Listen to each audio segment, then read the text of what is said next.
Is brutally honest review time, my loves. I just got the new Guard Up SPF from Versed in the mail yesterday, so I wanted to unbox it, show you all the details about the product, tell you all the ingredients, and also share some melasma and sun safety tips, because I don't know about where you live, but in Los Angeles, it is hot, it feels like summer, and it's time to start thinking about sun protection. And as a registered nurse and holistic skincare expert, I can tell you that the sun is the #1 ager. It is causing all the things we don't want: fine lines, wrinkles, making our scars worse, increasing pigmentation, just so many things. So I really hope that we love this sunscreen. I hope that I love it so we can all love it, because it's only $22 and the SPF that I'm suggesting right now is in the 90s. So I really hope that I can give this a glowing yet brutally honest review for you. So this product came with a fantastic visor that I may or may not wear every single day. I'm obsessed with it. It's gonna protect your face and your neck and décolleté. This is pretty much everything I've ever wanted and more.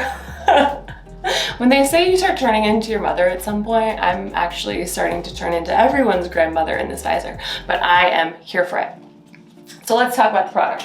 It came with a nice little mailer so I can discuss all the details with you. This is a lightweight SPF with a natural finish that blends seamlessly into all skin types and tones without the dreaded white cast. And it is a zinc oxide, so that's a big problem with zinc a lot of times, is that it is kind of white. So they say this isn't gonna be white. Love it. And it offers a 3-way protection against all of the elements: the sun's damaging rays, environmental pollution, both indoor and outdoor, and screen time, aka digital pollution. So this is why the Guards Up is so interesting to me. It has specific ingredients to help with all that screen time we've all been getting over quarantine. So it has nano zinc oxide, which is the best non-toxic sun protectant in my opinion, and it provides UVA and UVB protection. It has moringa seed for anti-inflammatory antioxidants to fight pollution and protect skin against free radicals. So that is really important. That's a great addition to a normal sunscreen. And then it also has sea fennel extract, which is a blue light blocker. I have never heard of any technology that SPF is using to protect us from blue light, so that's fantastic. I personally use blue light blocking glasses, but I don't have anything for my whole skin, so this is gonna be great. Yeah, blue light blocker to shield skin from HEV, high energy visible light, and infrared light damage. Okay, and it's 79% post-consumer recycled plastic. That's wonderful. So $21.99 at Target. Let's see how we like it. How's my hair? Is it completely messed up? That's totally fine. I feel like we're family at this point. You can see me any way I come. So first off, let's open it up.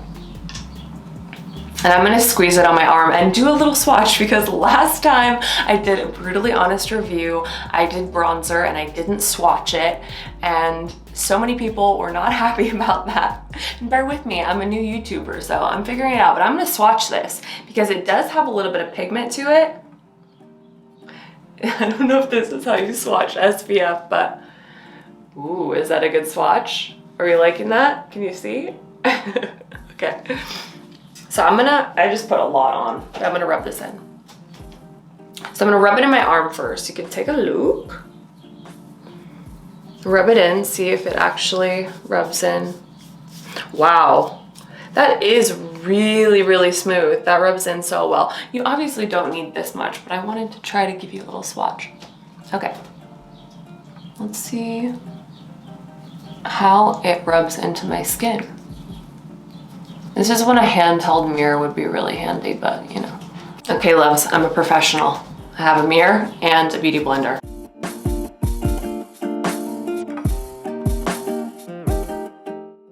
It really does absorb very quickly, and it seamlessly blends into your skin. I mean, I have pretty fair skin, especially right now, so I'd be interested to see this on darker skin tones to see if it does absorb and blend in as well. Doesn't really have a scent. It's really, really light, which is nice because I have so many sunscreens that I test that don't absorb into the skin well. They're super sticky and tacky. And if they do have zinc, it is really white and it doesn't absorb well, which sucks because, you know, sunscreen isn't always easy to wear. I get it, it's a challenge and some of it's really expensive. If it doesn't absorb into the skin, it's like, why spend so much money on beautiful skincare just to put this sticky, tacky white stuff on your face? But I will say, whenever anyone asks me about skincare and buying skincare products, I always tell them that SPF is really the most important because if you're not using a daily SPF, indoor and outdoor, your skin is going to age prematurely. So no expensive serum or mask or anything is really worth it unless you get the sun safety point down. And so many of us start experiencing things like melasma, which is pigmented masking on the skin from previous sun exposure, sun damage, hormonal changes, pregnancy, and really the best way to combat melasma is to protect your skin and then low and slow exfoliation with enzymes, lactic acid, things like that. But if you don't have the SPF component, no matter what, that pigmentation, that masking of melasma will always come back. Plus, sun exposure and some sun damage makes acne, pigmentation, and scarring so much worse. It really breaks down the collagen and elastin in your skin, which promotes sagging, wrinkling, just aging of the skin that we don't want. And I recently just watched a YouTube video of Julianne Moore on Gucci Westman's channel, and she was there about to get her makeup done, looking like a flawless porcelain doll. And Gucci asked her, like, what is your number one tip for how you look so fabulous at this age? And Julianne Moore said that she stayed out of the sun, especially with her skin. So if I can just impart any wisdom onto anyone who, you know, is younger, but really any age, it's start protecting your skin now. Okay, so the Guards Up is on my skin. It really is not visible. It feels really light, it's not sticky. It gives kind of a dewy sheen, which I love. And I'm interested to test it for the day. I'm gonna go take a little walk, head out in the 75-degree LA weather. We're gonna see how it wears, see how it lasts, see how it protects my skin. I think I also might sport the visor because it's just too good not to. The American Academy of Dermatology recommends using an SPF 30 or higher, which blocks 97% of the sun's harmful rays. Just because you get an SPF that's a lot higher, like SPF 100, it doesn't mean that it's gonna protect you from 100% of the sun's harmful rays. They also recommend to reapply your SPF every 2 hours when you're in direct contact with the sun, like when you're enjoying a nice little day at the park.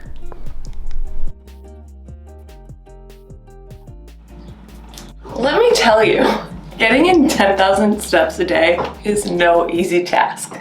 Just got home from completing it and doing a little parking, and I sweated. It was hot. I fully got a little workout in this amazing visor. This is my new favorite thing, I think. And the sunscreen might be as well. But just wanted to show you my skin after I walked around for almost 2 hours in the sun and then hung out on my couch for a minute. And the sunscreen did not move around at all. I really appreciated the fact that it didn't run, because sometimes when you put on a sunscreen, it kind of runs into your eyes when you've been sweating, and this really did stay put. And you know, the texture didn't really change. It didn't ball up or pill. It didn't give my skin any irritation, which I really appreciate because I have such sensitive skin. And I mean, Guards Up, first blush, brutally honest review. I really, really, really like this product. I'm excited to test it more and continue to give you reviews. So if you want to follow along on my Instagram at Celeste Thomas, you'll find that I do reviews where I test something for 2 weeks and let you know my true, honest review of the product. You might just want to try it after this first blush review, but if you're someone who is a little more particular, you might want to wait until I do a full True Spoon approved review. I also have reviewed an SPF for body, a spray SPF, and then a little bit more of a high-end face SPF too. So I will link that blog post in the description below. And as always, thank you so much for hanging out with me, especially during quarantine. It means the world that you're spending your time connecting with me, and hopefully you're learning a little something. So I will see you next week, and until then, stay safe, stay healthy, take care of each other, and protect your skin.